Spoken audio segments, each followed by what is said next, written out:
Hi guys, இன்னைக்கு நம்ம என்ன பார்க்க போறோம்னா if function, if plus is function, if plus and function, அப்புறம் அண்ட் ஆர் ஃபங்க்ஷன், இந்த 3 ஃபங்க்ஷனையும் பார்க்க போகிறோம். ஃபஸ்ட்டு நான் இஃப் ஃபங்க்ஷன் பார்க்குறேன். அதுக்கான டேட்டாஸ் நான் எடுத்துக்கிட்டேன். ஃபஸ்ட் நம்ம இன்கம்ட்டு, அதுக்கான ரிஸ்க், ஹை ரிஸ்கா, low risk, or medium risk அப்படின்னு தான் நம்ம கண்டுபிடிக்க போகிறோம்.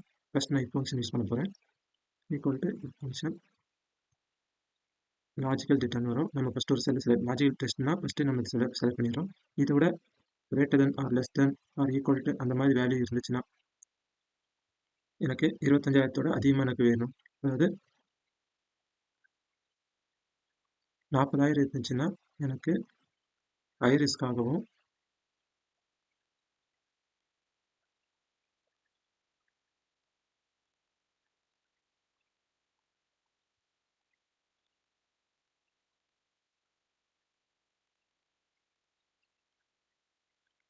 இந்த இஃப் ஃபங்க்ஷனை பொறுத்த வரைக்கும் நம்ம இது யூஸ் பண்ணுறது ஹை ரிஸ்கா லோ ரிஸ்கா. இப்போ நம்ம பேங்க்கில் வேலை செய்கிறோம்னா கஸ்டமர் வந்து ஹை ரிஸ்கா இல்லை லோ ரிஸ்கா அப்படின்னு நம்ம கண்டுபிடிப்போம். அதாவது நம்ம 40,000 எனக்கு இது இந்த ஃபங்க்ஷனோட எனக்கு 40,000 மேலே அதிகமாக இருந்துச்சுன்னா அவங்க ஹை ரிஸ்க் ஆகும். அதுவே 40,000 கம்மியாக இருந்தால் எனக்கு லோ ரிஸ்காகவும் காமிக்கும். இது பாசிட்டிவ் வேல்யூ, இது நெகட்டிவ் வேல்யூ. ஸோ 40,000 அதிகமாக இருந்துச்சுன்னா எனக்கு ஹை ரிஸ்க் காமிக்கும். இப்போ பார்த்தீங்கன்னா லோ ரிஸ்க்னா எனக்கு 40,000 கம்மியாகவும், ஹை ரிஸ்க்னா எனக்கு 40,000 அதிகமாகவும் காமிக்குது. அடுத்தது ஒரு பிளாங்க் ஃபங்க்ஷன் நான் காமிச்சிருப்போம். இந்த பிளாங்க் ஃபங்க்ஷன் எதுக்குன்னா, இப்போ நம்ம லார்ஜ் நம்பர் ஆஃப் டேட்டா இருக்கும்போது இந்த மாதிரி ஏதாவது அங்கே டேட்டா வந்து நமக்கு பிளாங்க் ஆயிடும். அதை எப்படி கண்டுபிடிக்கிறது பார்ப்போம். First equal to same if function மாதிரி தான், இஃப் ஃபங்க்ஷன் போட்டு தான் அடுத்தது இஸ் பிளாங்க் ஃபங்க்ஷன் யூஸ் பண்ணிடுறோம். செலக்ட் பண்ணுறதுக்கு டேப் யூஸ் பண்ணிடுங்க. அப்புறம் வேல்யூ செலக்ட் பண்ணிடுறோம்.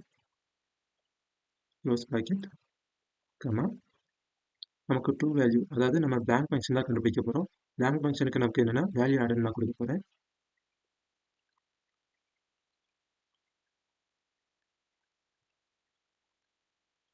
ஃபால்ஸ் வேல்யூக்கு நம்ம வேல்யூ இருக்குங்கிறதே கொடுத்துருக்கோம்.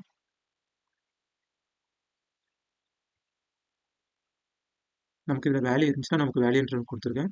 அதுவே வேல்யூ இல்லைன்னா வேல்யூ இல்லைன்னா நமக்கு வேல்யூ ஆடுங்கிற மாதிரி நான் கொடுத்துருக்கேன்.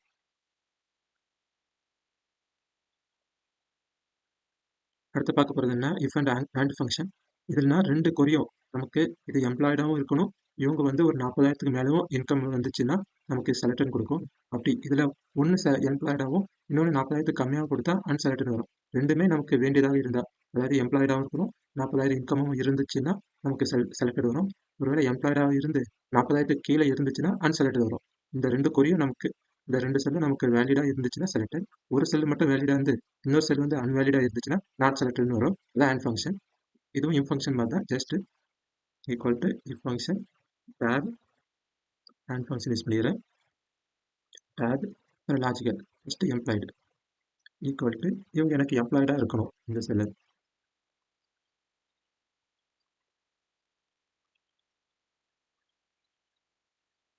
அடுத்ததுக்கான இதில் வந்து நம்ம எத்தனை லாஜிக்கல் வேணாலும் யூஸ் பண்ணிக்கலாம். இந்த 2 மட்டும் இல்லை, 3 4 கூட வச்சு யூஸ் பண்ணிக்கலாம். நான் ஜஸ்ட் இப்போ 2 மட்டும் யூஸ் பண்ணிக்கிறேன். செகண்ட் லாஜிக்கல், இதுக்கு வந்து எனக்கு இந்த அமௌண்ட்டோட 40,000 அதிகமாக, கிரேட்டர் தென் 40,000 அதிகமாக இருந்துச்சுன்னா எனக்கு செலக்டட். எம்ப்ளாய்டாகவும் இருக்கணும், 40,000 அதிகமாக இருந்தால் மட்டும்தான் எனக்கு இதில் செலக்டட்னு காமிக்கும். இப்போ நான் கமா கொடுத்தேன்னா அடுத்த தேர்ட் லாஜிக்கல் வந்துடும். ஸோ கமா கொடுக்காம இந்த ஆண்ட் ஃபங்க்ஷனை நான் க்ளோஸ் பண்ணிடுறேன், க்ளோஸ் ப்ராக்கெட். இப்போ நம்ம கமா கொடுத்துட்டு வேல்யூ ஆஃப் ட்ரூ, எனக்கு ட்ரூ வேல்யூ எது வேணும், செலக்டட் வேணும். ஃபால்ஸ் வேல்யூ வந்து அன்செலக்டட் வேணும். Selected comma not unselect, not selected.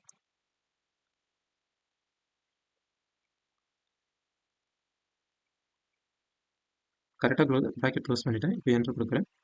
இப்போ எனக்கு ஒன்று மட்டும் எம்ப்ளாய்டாக இருக்குது. இவங்க வந்து 40,000 கீழே தான் என்ன சம்பளம் வாங்குறாங்க. ஸோ இது நாட் செலக்டட். இப்போ ட்ராக் அண்ட் ட்ராப் பண்ணுறேன். எம்ப்ளாய்டாகவும் இருக்குது, 40,000 அதிகமாக சம்பளம் வாங்குறாங்க, என்ன செலக்டட். இதில் ஹேண்ட் ஃபங்க்ஷனை பொறுத்த வரைக்கும் 2 இல்லை 3 எத்தனை ஃபங்க்ஷன் வேணாலும் நீங்கள் யூஸ் பண்ணிக்கலாம், எத்தனை காலம் வேணாலும் யூஸ் பண்ணிக்கலாம். ஆனால் மொத்த காலத்துலையும் எனக்கு வேண்டியது நான் எம்ப்ளாய்டாகவும் இருக்கும், 40,000 அதிகமாக சம்பளம் வாங்கினா மட்டும்தான் எனக்கு இது செலக்டட் காமிக்கும். அதுவே எனக்கு ஒன்று மட்டும் போதும், எனக்கு இந்த எம்ப்ளாய்டு இருந்தாலே போதும், ஆனுவல் இன்கம் எவ்வளோ இருந்தாலும் பரவாயில்ல அப்படின்னா கூட நம்ம ஆர் ஃபங்க்ஷன் யூஸ் பண்ணிக்கலாம். சேம் அதே மாதிரி function or function. First logic வேல்யூவில் ஃபஸ்ட்டு செலக்ட் பண்ணிக்கிறேன். ஈக்குவல் டு இவங்க எனக்கு எம்ப்ளாய்டாக இருக்கணும்.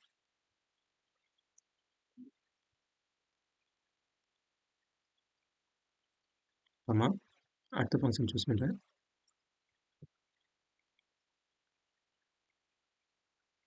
40,000 போட்டேன். அடுத்து க்ளோஸ் ப்ராக்கெட். அதாவது ஆர் ஃபங்க்ஷனுக்கான வேல்யூவை நம்ம க்ளோஸ் பண்ணிடுறோம். இப்போ இஃப் ஃபங்க்ஷனுக்கான இது காமிக்கும்.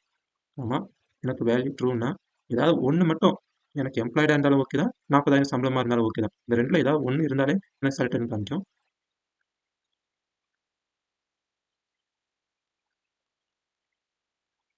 ஆமாம்,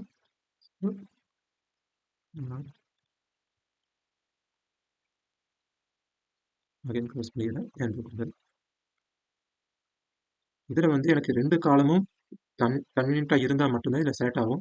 இதில் 2 காலத்தில் ஏதாவது ஒரு காலம் எனக்கு கன்வீனியண்ட்டாக இருந்தாலே போதும், இது நமக்கு செலக்ட் ஆகிடும். ஆண்ட் ஃபங்க்ஷனை பொறுத்த வரைக்கும் 2 காலமும் நமக்கு கிடைக்கணும்.